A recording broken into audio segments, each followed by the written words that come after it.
The first and most important step is always to write your name and class code on your paper.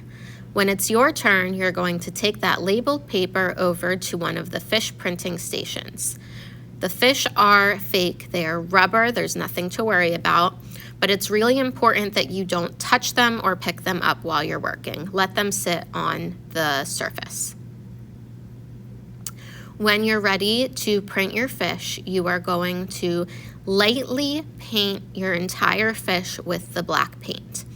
You want to make sure you cover the whole thing, or your print won't be a full fish, but you want to use a thin layer of paint. You don't want any blobs of paint on the fish. You want it to be a nice thin layer because that's what will allow you to see all of the scales and the fins and the texture in your fish print. Once you have your whole fish painted with a thin layer of paint, you're going to lay your paper on top of the fish and carefully press the paper down over the whole fish. You're going to rub the paper over the fish.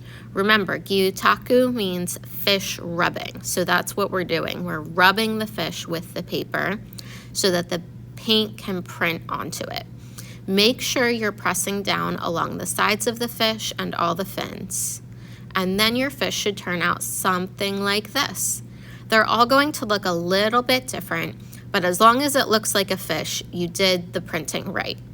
You're going to carry your paper over and put it on the drying rack so it can dry for next art class. While you're working at the table, either before you do your fish prints or after you do your fish prints, you are going to do a different kind of printmaking using various circle materials to print bubbles onto your suminagashi background.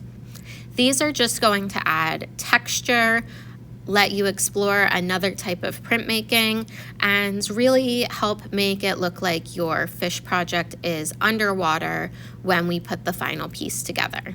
Printmaking is transferring an image from one surface to another.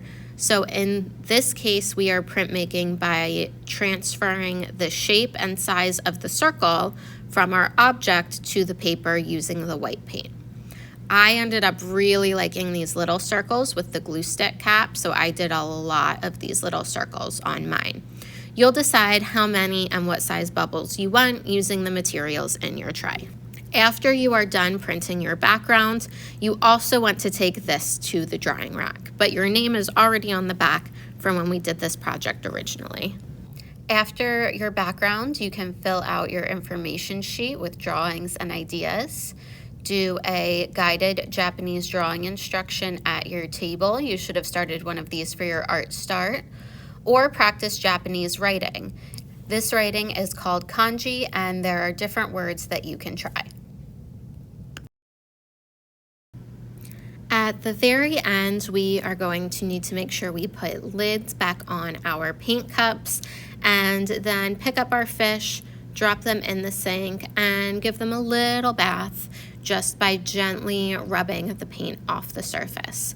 The fish are stained a little bit black from being used before, so it doesn't all need to come off. You just want to make sure that the water is running off of the fish clear, and then turn the water off and let him hang out in the sink to dry.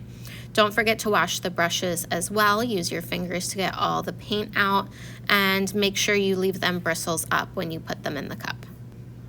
Soredeha hajimemashou ka. All right, let's get started.